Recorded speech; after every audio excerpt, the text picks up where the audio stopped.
টানা ৬ মাস ধরে নেতিবাচক দেশের রপ্তানি আয়। সবশেষ জানুয়ারিতে যে রপ্তানি আয় এসেছে তা আগের বছরের একই সময়ের তুলনায় ০.৫০% কম। আর অর্থবছরের ৭ মাসে আয় কমেছে প্রায় ২%। রপ্তানি উন্নয়ন ব্যুরোর হালনাগাদ প্রতিবেদনে এমন তথ্য উঠে এসেছে। ব্যবসায়ীরা বলছেন, ক্রয়দেশ কমে যাওয়া ও উচ্চ শুল্কের প্রভাবে এমন অবস্থার সৃষ্টি হয়েছে।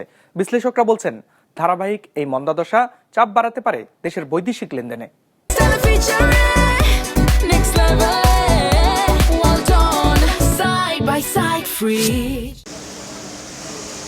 দেশের রপ্তানি আয়ের মন্দাদশা যেন কাটছেই না।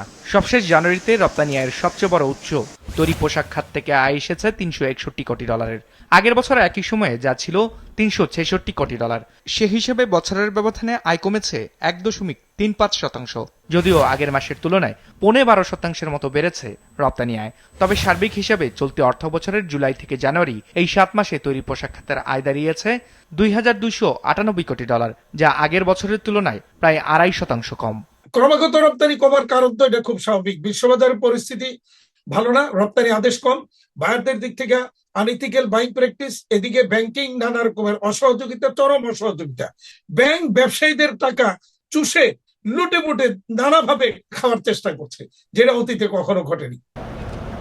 রপ্তানি উন্নয়ন ব্যুরোর তথ্য বিশ্লেষণ করে দেখা গেছে, রপ্তানি ঝুড়িতে থাকা ২৭টি খাতের মধ্যে ১৩টির আয়ই নেতিবাচক অর্থ বছরের প্রথম ৭ মাসে। এই সময় কৃষি খাতের আয় কমেছে প্রায় ১০%, প্লাস্টিক পণ্যের রপ্তানি কমেছে ৪.৫%-এর বেশি, হ্যান্ডিক্রাফট ১৭.৩৮%, সিরামিক পণ্যের রপ্তানি আয় কমেছে প্রায় ২১%। যদিও চামড়া খাতের রপ্তানি আয় বেড়েছে ৬.৫%, বেড়েছে পাট ও পাটজাত পণ্য, লাইট ইঞ্জিনিয়ারিং সহ অন্যান্য বেশ কিছু খাতের আয়।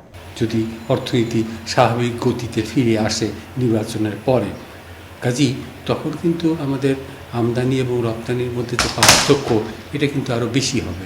কাজেই আমাদেরকে রপ্তানি বৃদ্ধির জন্য সরকার আমাদেরকে যে সমস্যাগুলো আছে এগুলো দূর না করতে পারলে আমাদের কিন্তু বৈদেশিক মুদ্রার প্রাপ্যতা এটা কিন্তু সমস্যার সম্মুখীন হবে। সব পণ্য খাত মিলিয়ে জানুয়ারিতে আয় এসেছে $৪৪১ কোটি। আগের বছর একই সময়ে যা ছিল $৪৪৩ কোটি। সে হিসাবে আয় কমেছে ০.৫০%। যদিও ডিসেম্বরের তুলনায় জানুয়ারিতে আয় বেড়েছে ১১.২২%। তবে অর্থ বছরের ৭ মাসে মোট রপ্তানি আয় এসেছে $২,৮৪১ কোটি। আগের অর্থ বছর একই সময়ে এসেছিল $২,৮৯৬ কোটি, অর্থাৎ আয় কমেছে ১.৯৩%।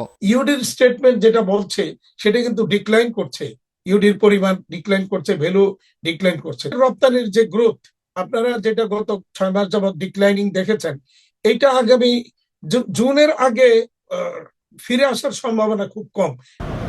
তথ্য বলছে, জুলাই মাসের পর টানা পতনের মুখে পড়ে দেশের রপ্তানি আয়। বিজনেস রিপোর্ট, মাছরাঙা টেলিভিশন।